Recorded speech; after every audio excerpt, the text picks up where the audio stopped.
Welcome to the Slop Farm. Enjoy the video. You're starting now. Confirm the keyboard is powered and connected, wired or Bluetooth.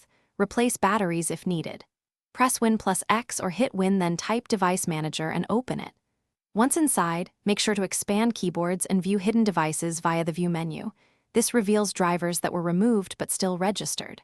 While you're here, note device names and any yellow warning icons so you know what to target next. Don't skip this check, it saves time.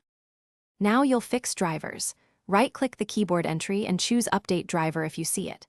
If updating fails, pick Uninstall Device, then confirm and do not check Delete unless replacing drivers fully. Once uninstalled, click Action right arrow scan for hardware changes, and the system will attempt to reinstall the standard keyboard driver automatically. If you have a vendor driver, choose Browse My Computer and point to that folder. Make sure to restart after installation, so Windows initializes the device correctly. Finish by restarting your PC. This finalizes driver registration and often restores functionality. If the keyboard still fails, check BIOS or UEFI to ensure USB/legacy keyboard support is enabled, especially for USB devices. For Bluetooth keyboards, remove the pairing in Settings and pair again after reinstallation.